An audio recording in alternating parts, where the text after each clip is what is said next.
I told our guys leading up to this game, every game in this league from here on out is going to be an absolute war. And tonight's game was exactly that. Coach Smart is doing a great job at Marquette. I think he's getting his guys to play really, really hard. I thought they were the harder playing team in the first half. They dictated the tempo in the first half with their zone press. I thought it made our offense really, really choppy. We had no rhythm. I thought we made the adjustment at halftime. We raced the ball up against their press. And I thought we had a lot more success finding rhythm on the offensive end and attack mentality, which we need to have regardless of what defense they're in. Zone, man, press, really doesn't matter. I thought our guys did a really nice job at halftime making that adjustment. Obviously, one of our big goals was to take care of the ball against Marquette, who's very, very disruptive. We finished with 8 turnovers, which was really good for us.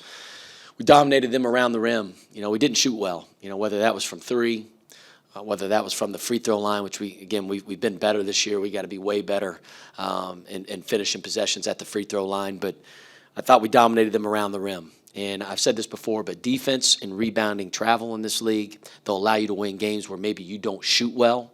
Like tonight, we didn't shoot well from the free throw line. We left several points out there. I thought we had some good looks from 3 as well. Didn't fall, but we still ended up winning by 9 points against a really good Marquette team. Our mentality, and I told our guys this because it feels like we just had a million games. We haven't had a week off or a day off in a really, really, really long time. You got to be mentally fresh at this point in the year. This is the best time of the year, right? We're 1-0, got our first Big East win. We get another opportunity. Our sole focus moving forward is going to be winning at Villanova on Tuesday night.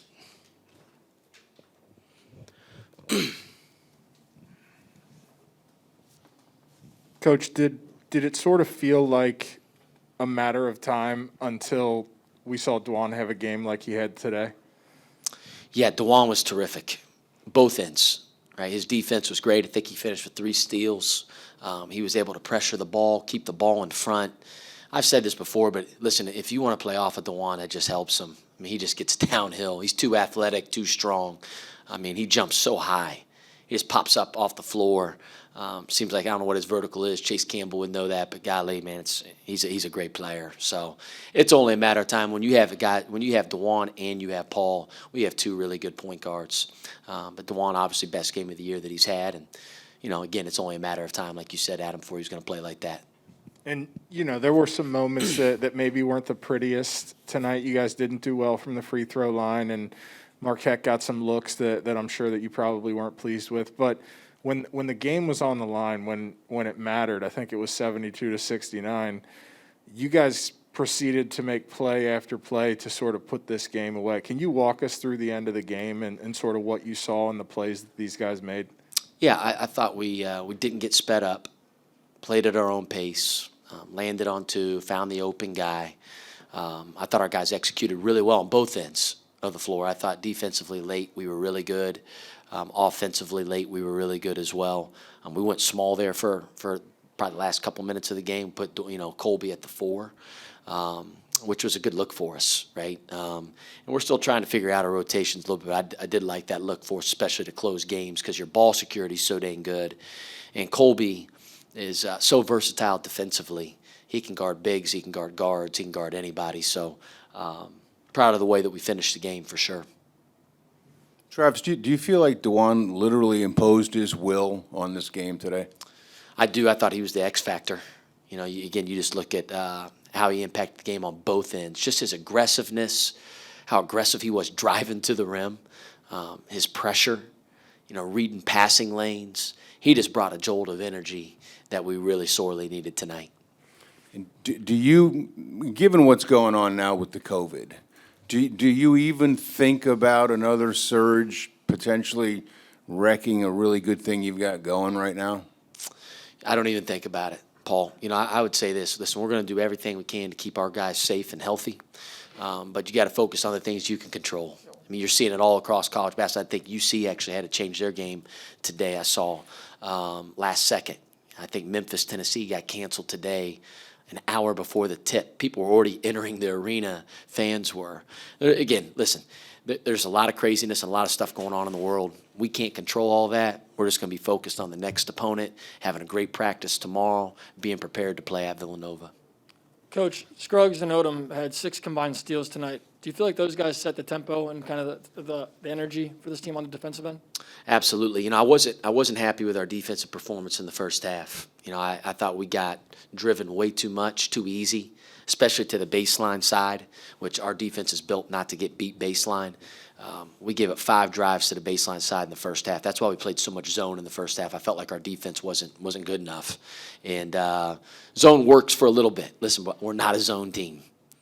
Our identity is going to be man-to-man. We'll play some zone. We'll sprinkle it in to throw your change-up. But our fastball is definitely going to be our man-to-man, and it was much better in the second half. We got to get rid of the silly defensive plays where maybe we go for a guy on a shot fake, right? And we foul him. You gamble, give up a layup.